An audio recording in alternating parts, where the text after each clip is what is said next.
Welcome, everybody. Tonight, we're going to talk about SHAKUR Stevenson's news and some other news when we come right back.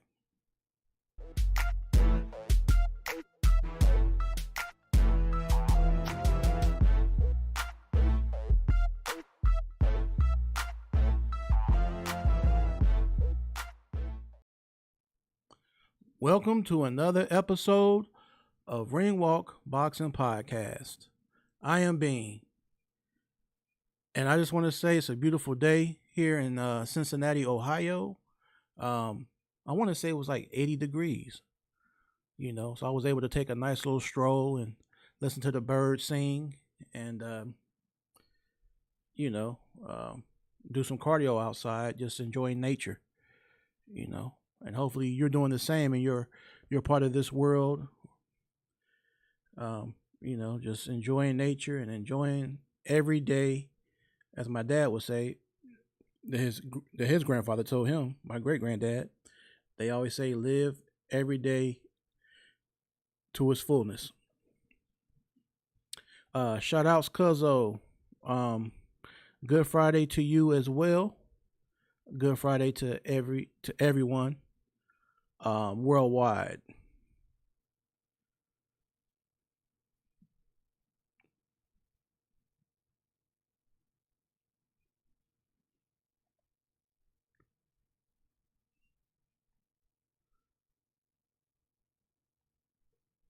So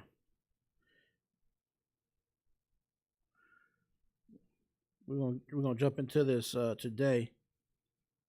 tonight, and talk some plenty of stuff going on throughout the week in boxing, and that is definitely what we're here for, and that's what I want to deliver. Okay. So, in news, Ring Magazine, they are saying that the SHAKUR Stevenson versus William Zepeda is scheduled for July the 12th. Once that gets official, I guess my question to the viewers out here and different ones, Zepeda versus SHAKUR Stevenson. Please give me your prediction. Should this fight be official, which most likely it will be. It's in the works as we speak. SHAKUR Stevenson versus William Zepeda. I would like to know your predictions and, how do you feel that this fight will pan out?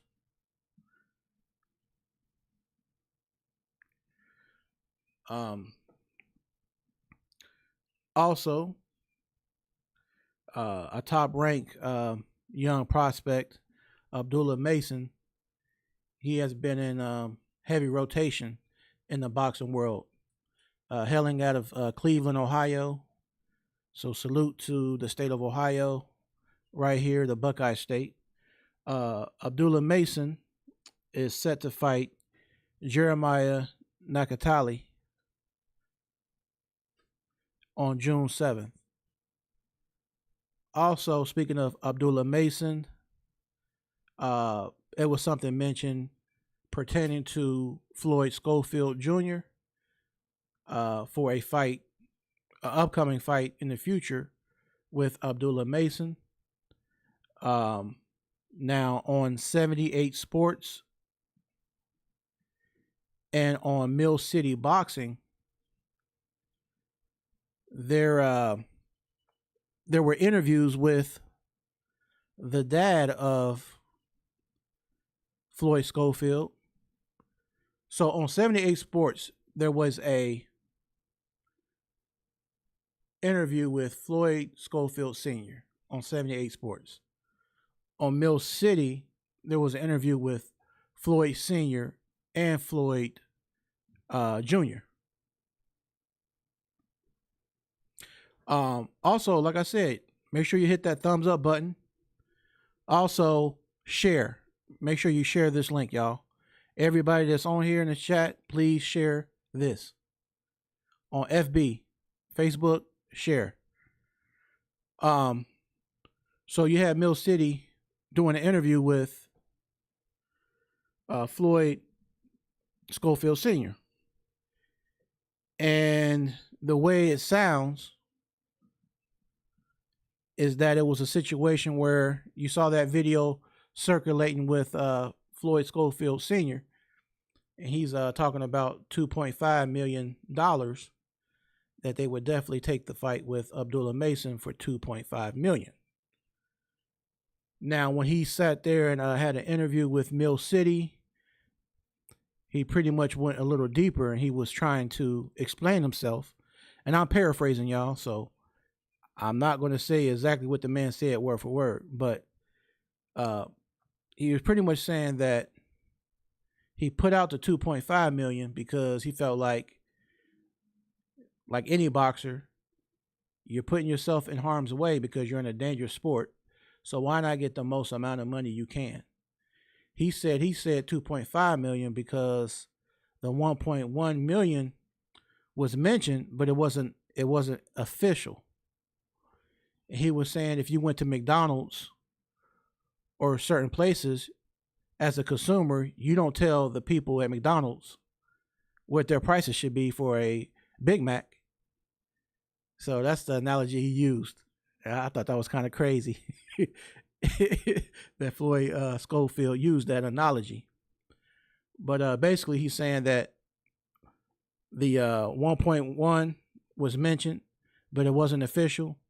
So he went on ahead and threw out the 2.5 million.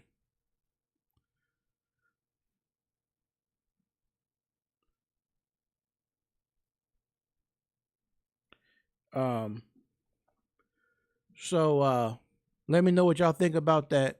If you saw the interview with Mill City or 78 Sports, let me know if you saw the interview with Floyd Schofield Sr. Now, I will say this about people like Mr. Schofield, because I'm saying that with respect. It's like you got these different guys that are the boxing dads. So Mr. Schofield, Mr. John Fury, the dad of Tyson Fury, Mr. Haney, Devin Haney's father. You got these different boxing dads, Brian Norman Sr., Mr. Norman Sr. So you have these boxing dads, and it's almost like they are projecting too much. I understand you want to see your son be successful, but they're doing things that could hurt the careers of their child. You know what I'm saying? They're doing the most. They're on here saying so much on social media, and my thing is, if anything, have your son do an interview with these different podcasts or these different platforms so people can hear it directly from them rather than to hear it from their dad. You know, I understand as a father, you want to support your son, but a lot of times they can create damage if they don't know what they're doing. And I kind of want to say shout out to Cam J. Y'all, check out Cam J Network on YouTube as well. And I kind of want to piggyback off something I saw that Cam J had mentioned on his platform. How that these dads in the past, like Floyd Mayweather Sr., he didn't do the things that Devin Haney's dad's doing, or the things that Mr. Schofield is doing. He pretty much was just there in the corner, but he let Floyd be his own man. So I think the thing is that sometimes these fighters are not allowed to be their own man or calling their own shots. And you have these boxing dads that are literally trying to step in the shoes of their sons instead of letting them sons be the grown men that they are. So that's my 2 cents on it. Let me know what y'all think. If you think the boxing dads of this era are being a little too evasive when it comes to like certain negotiations or certain things pertaining to their sons in boxing, or do you feel like, hey, what they're doing is what you would expect? You know what I'm saying? So let me know your opinion. I already know how you feel, Cam J. Um, so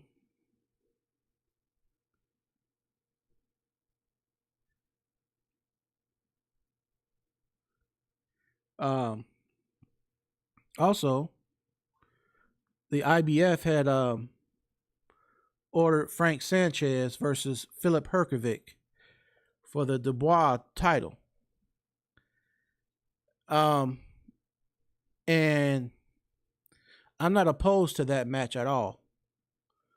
But the only thing is Frank Sanchez. I want to see the version of Frank Sanchez that fought F.A. Jogba.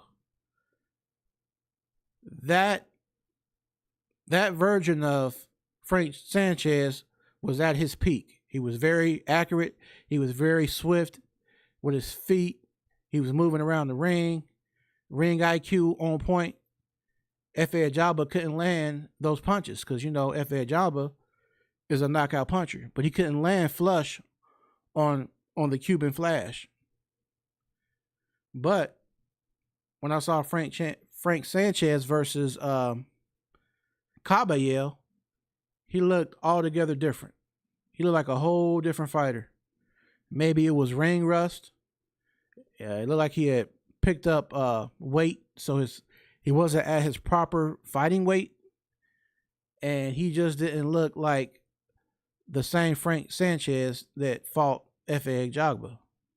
So I'm hoping, I have high hopes that when we see Frank Sanchez fight Philip Herkovic, we get to see that same shine that we saw when he fought F.A. Jogba. I do not want to see the version of Frank Sanchez that we saw against Ajit Caballero. Cam J, you say boxing dads of this era emasculating their sons badly. It's sad to see, bro. Hey, y'all heard what he said. So if you're in the chat, other boxing fans, as you come in, hit that like button and let me know y'all opinion. I like for y'all to weigh in. I make this an open platform so you can speak on your perspectives as well.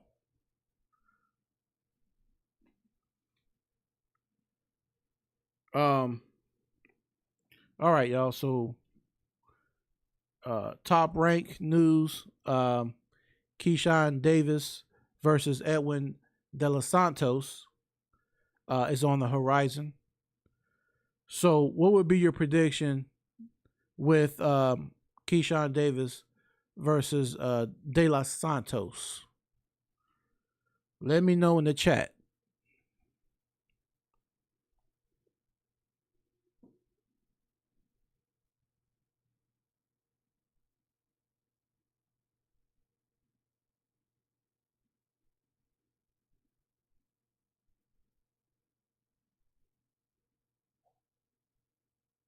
Also, something I want to be talking about, because I go live on every Sunday, 6 p.m. Eastern Standard Time. So on Sunday, I want to also do some breakdown of the interview that dropped today. A matter of fact, Cam J, shout out to you. He had mentioned it on his pod earlier that the interview was dropping with Devin Haney with Cigar Talk with Najee. So I will be checking that out tonight or tomorrow, and I will break it down on Sunday, amongst a lot of other topics that are going down in the boxing world, y'all.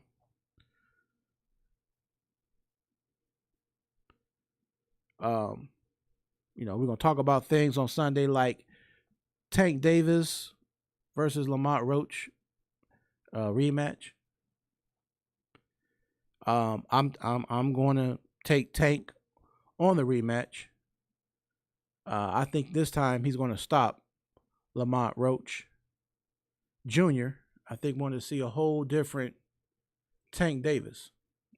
I think Gervonta is going to have a different fire, because to have a draw and to have so many people out here saying this about him, I'm pretty sure that's going to make Tank Davis want to prove a point. And I agree, man, Cam J. I think KEYSHAWN will beat De Los Santos. What do you think about Shakur Stevenson versus Cepeda? How do you see that? How do you see that playing out, man?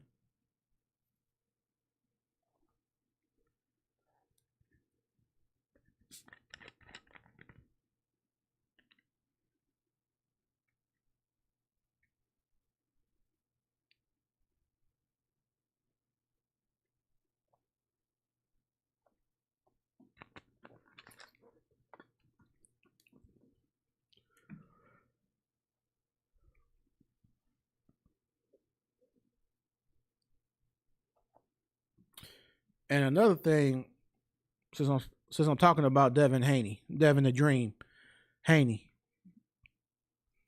I want to keep it 100. He does have some skill. What's going on, Jefe Aladente? Devin Haney does have some skill. You know, he went over to Australia twice and beat Kambosos twice in his backyard. So I'll give Devin Haney props for that. Although Kambosos, to me, he's in I would probably say he's like an average fighter. But to go over there and do it twice, I gotta give Devin Haney some give him his accolades for that. But my problem with Devin Haney in this rematch is,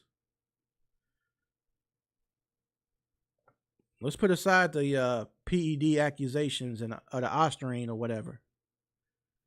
You kept getting hit with the similar punch, that left hook, that you know is that one hitter quitter from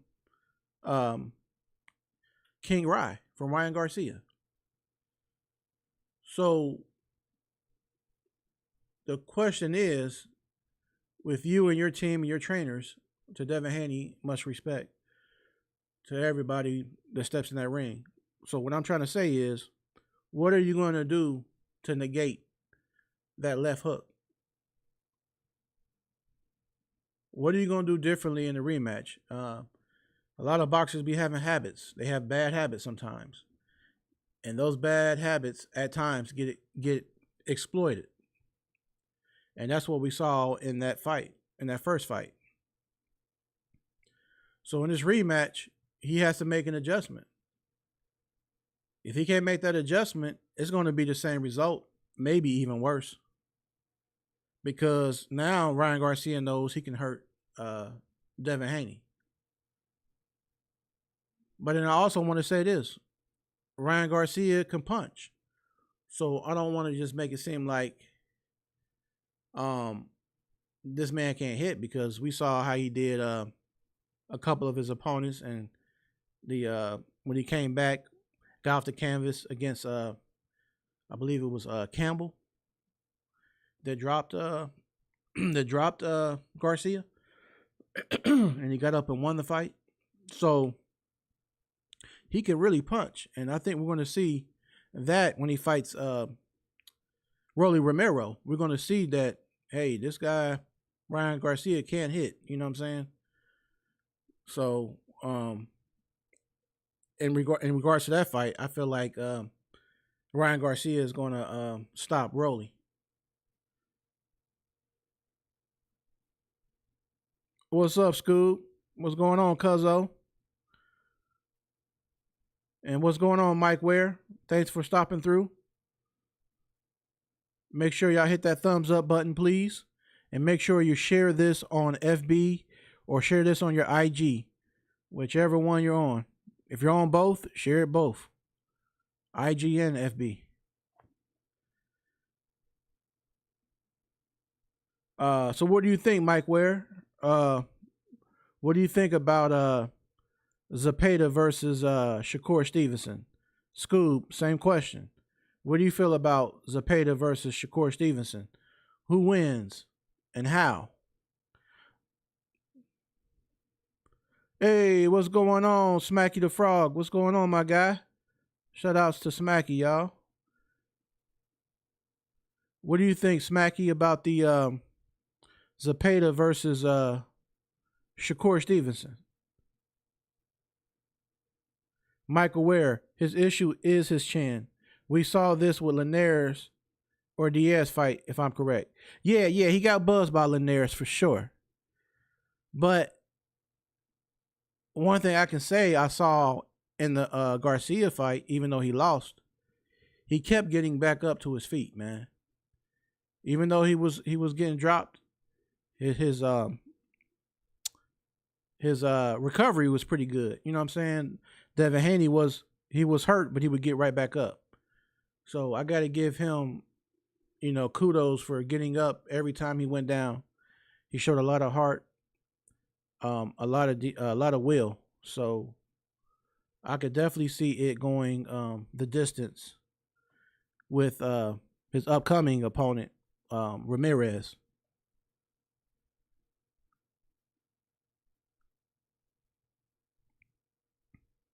Scoob, you said I will have to look at Zepeda past fights before I comment. Okay, cuzzo, that's cool.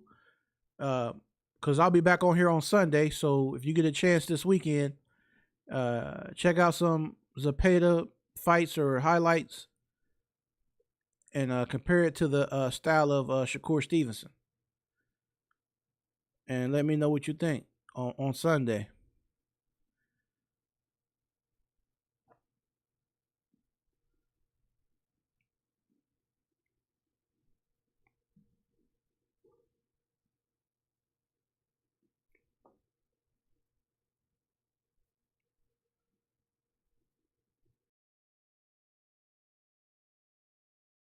Yeah, I shouted him out. Yeah, what's up, Smacky, my guy? You said you got Shakur Stevenson on points. I could definitely see that going down that way. Because it's very rare that Shakur stops his opponent. And he's gonna be fighting Zepeda, somebody who's pretty tough, somebody who got, gonna keep stepping towards him with that calculated pressure. So I definitely could see it going to the distance because he's probably not gonna stop Zepeda, and he's gonna have to move around.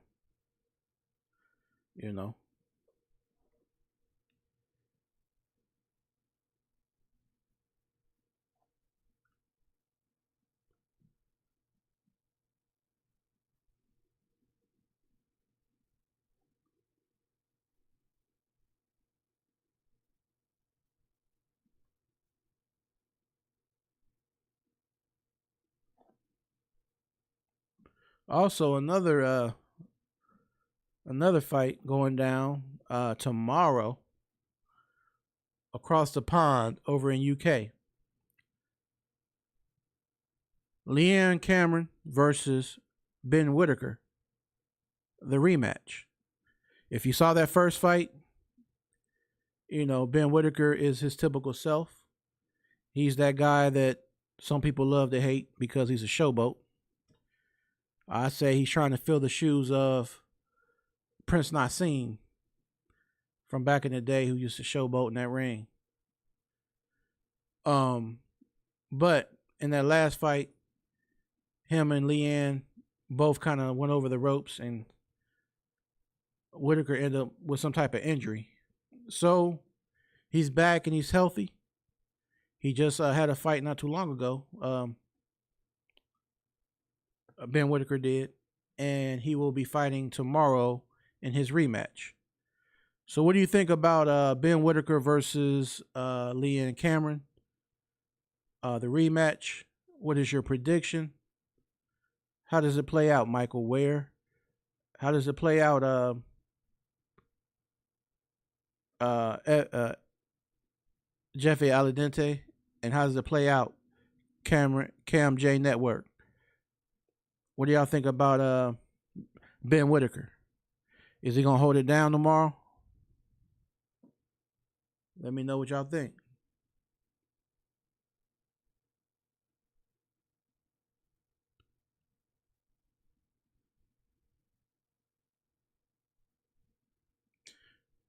Cam J said Whitaker by decision. Okay, that's what's up, man. And it's gonna be a 10 round fight because I remember we talked about that, Cam J. That I think IFL TV said it's a 10 round fight. I guess that was just for PR, because they wanted to make it seem like it was a 12 round fight, and then they kept saying it will be a 10 round fight. It must have been some type of PR situation to kind of like maybe boost up the fight. I don't know. Michael Ware, haven't watched enough of them, can't answer. Okay, hopefully you'll watch the fight tomorrow.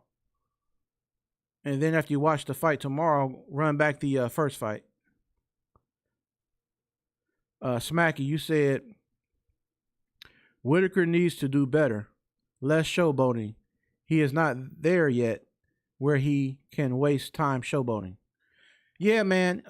He does showboat a lot, man. But if you look at the basic fundamentals of him, man, he has some real good fundamentals, man. When he's not messing around, he's actually boxing. He has a good jab. He can move good for a tall, big guy like himself. He can move around good. He has good head movement, good upper body movement.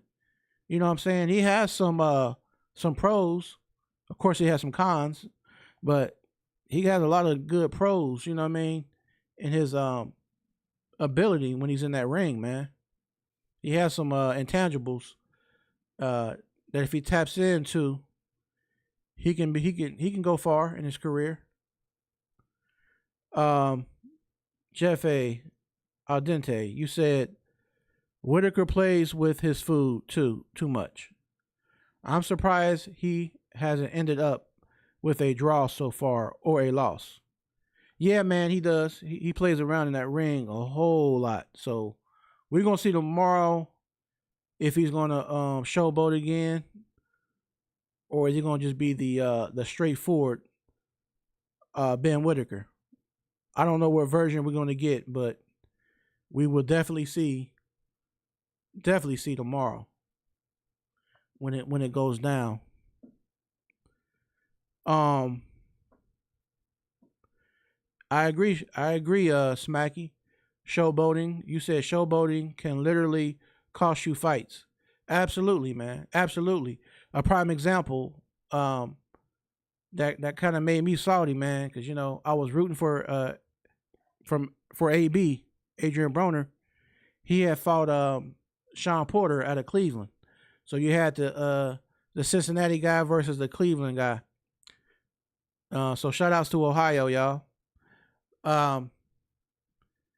And AB gave away a lot of earlier rounds in that fight, kind of showboating and kind of, and once it got mid rounds to late rounds, he had to try to play catch up. And if you remember, he actually dropped Sean Porter in the late rounds once he got serious, And I was like, man, in my mind, I was like, man, if he would have started off in the first round and stayed consistent and been busy like he should have been busy and not clowning around, AB could have beat Sean Porter. And Sean Porter is is a well-respected guy as far as his resume and the guys he's fought. He's fought a lot of good people. Came up short a few times, but Sean Porter fought just about everybody.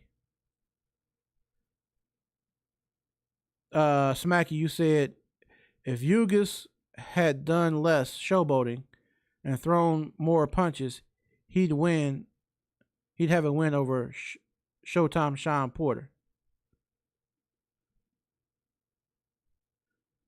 Jeff Aladente. It's too bad AB never really made it back.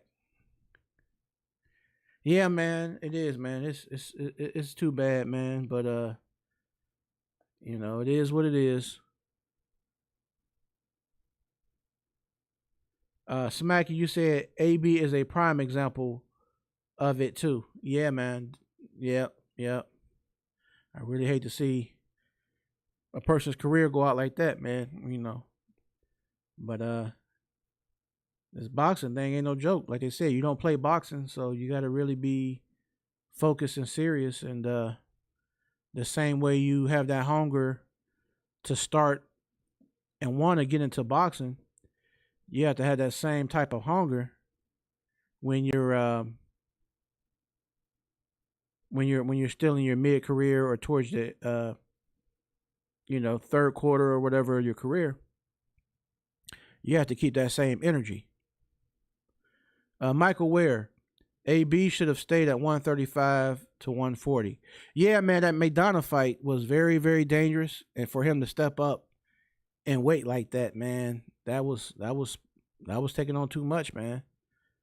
I mean, that right there, with AB stepping up to fight a dangerous McDonough, that's going to be kind of like a similar principle. I'm not saying the same fighter. I feel like Bud Crawford is a different level, but I feel like Bud Crawford versus Canelo is going to be something because you're a smaller man and you have to acclimate to a bigger weight class. You're truly like a 147 pounder, and you're going to fight a guy who is 168, but he walks around probably at like 180, 185. Canelo's a big dude with a very good chin. Smacky, you said AB could have been 5 division champ. I believe wholeheartedly. He just got caught up in the money and glamour. Yeah. Most likely, man, that's what happened, That's most likely what happened. But yeah, man, sometimes, unfortunately, that's how the cookie crumbles for some people,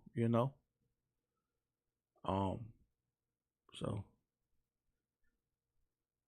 it's still things he can do, though. I mean, hey, he might not be boxing because of his age now or whatever, but he can do training if he wants to. He can train if he has his mind right. He could train other boxers, but he has to have his mind right. He can't be, on what he be on, Michael Ware, Bud needed a light interim fight. Yeah, man, that's kind of what Rob was saying. So shout out to Rob in Vegas. He was saying that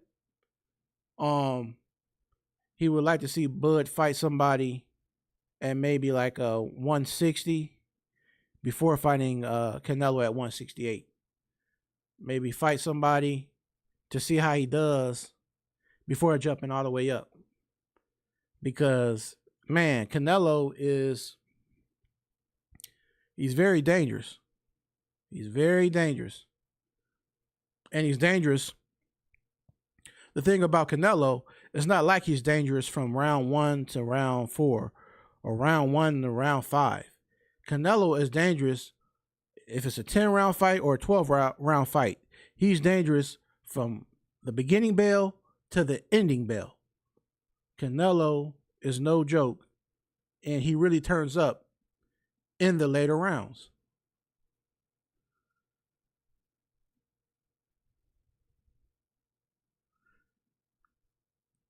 Jeffy Al Dente, you say facts for both.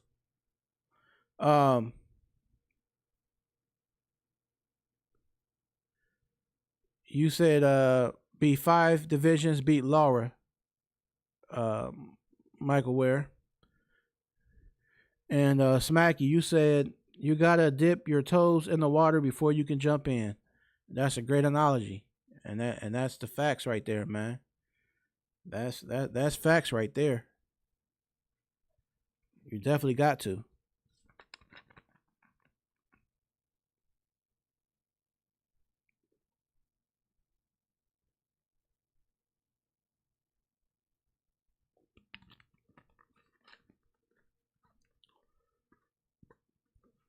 What is your top fight that you're hearing about right now, buzzing?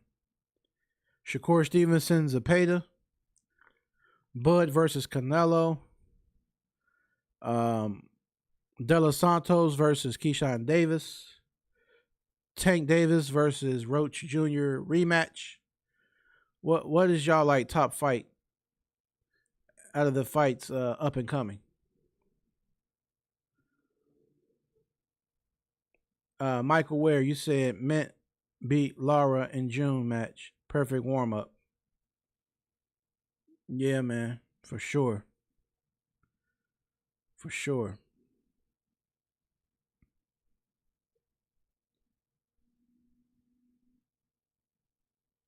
And also in the future,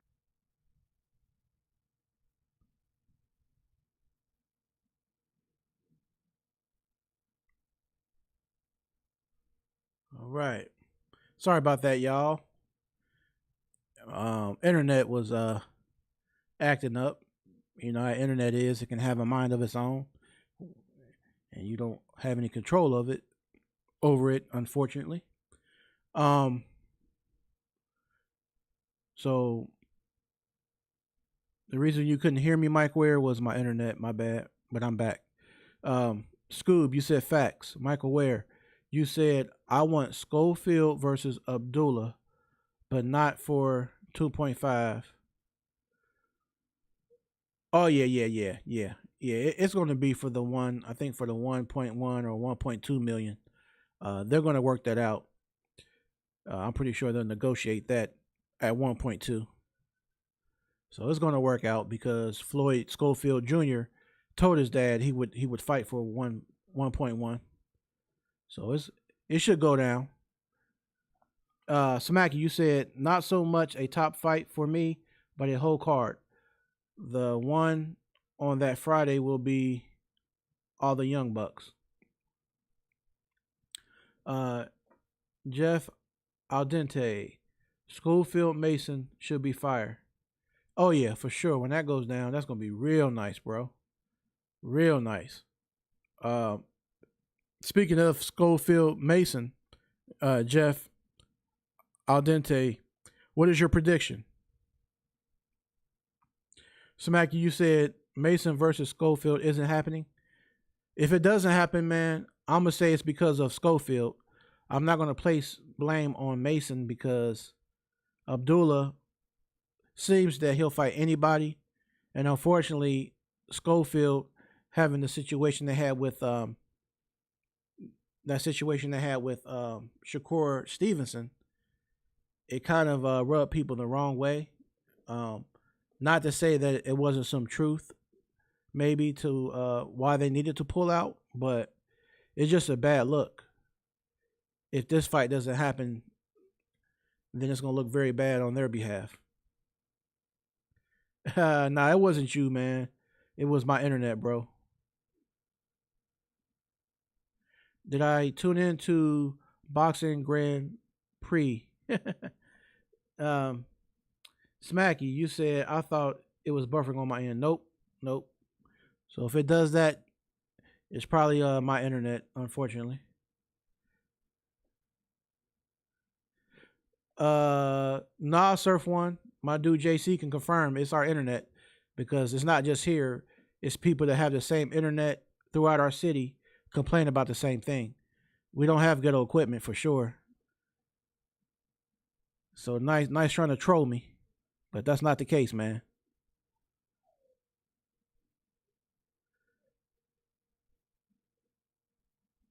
Um, Smacky, Mason is fighting Nakatali on June 25. Yeah, he is. So I'm thinking that the Schofield fight will be after the fact. Should Abdullah Mason be victorious, then he'll be probably sitting down at the table with the Schofields. That's my hope anyway. Um, Michael Ware. After that, Schofield needs a fight too. Oh, for sure. For sure. Um, Smacky, you said June the 7th. Sorry, June 7th. Yeah, yeah, yeah. For sure, man. Um, Smacky, you said it's going to be KD3 plus Mason. Definitely something to look forward to, man. And for my last topic, before I close this out, y'all, Eubank versus Connor Ben. I seen Eubank's dad on an interview earlier, and he was pretty disgruntled about the way his son was acting, and he said he did not teach him that, and he did not like the fact that Eubanks at the face off, he said why he couldn't understand why his son would take an egg and smack it in the face of his soon to be opponent. He was pretty irate and upset about that. He said it was disgraceful. What are your thoughts? Uh, is that a little bit too? Was it disgraceful? Is that the term you would use, or do you think his dad is just being over? I'm trying to think of the term I want to use, but his dad is being um.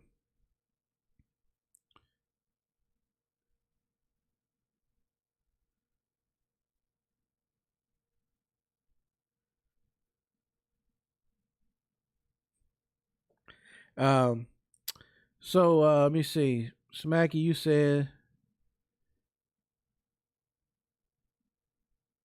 "Oh, okay." Jeff Aladente, you said, "Oh, that's what it was about."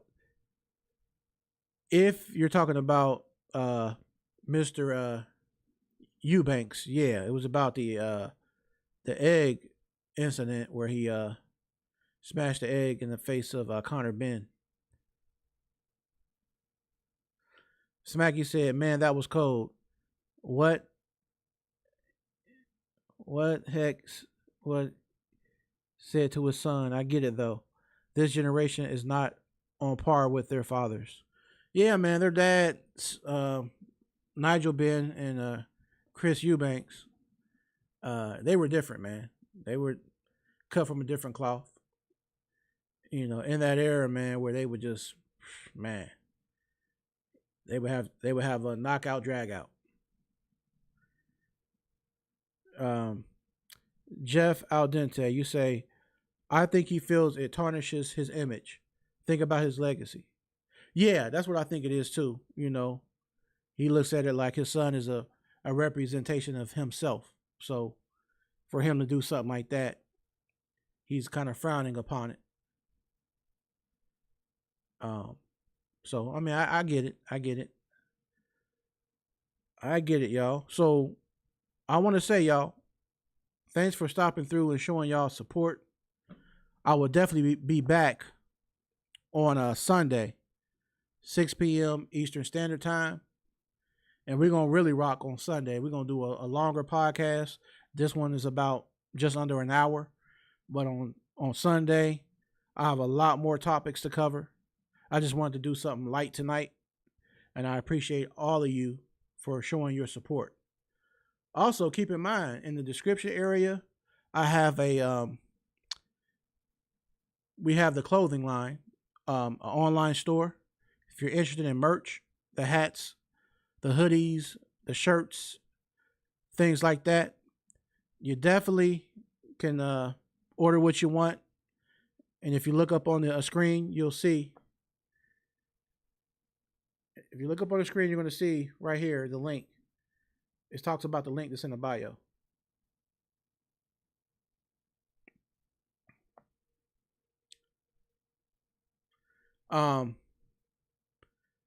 So we got the merch, y'all, for sure.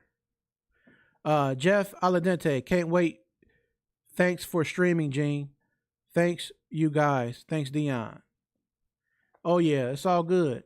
And I want to say thanks to my cuzzo down south. I appreciate you tapping in and sharing. And Jeff Al Dente, please share on your FB. Share this link on your FB, this live. Share it on your FB, on your IG. Smacky, please. Share on FB. Mike Ware, share on FB. And we'll see y'all on Sunday, 6 p.m. Eastern Standard Time. So have a good holiday to you, Smacky, everybody who does celebrate Easter. Happy Friday to y'all, and have a safe weekend, and I will see y'all on Sunday. And as always, much love, and I will catch you on the next round.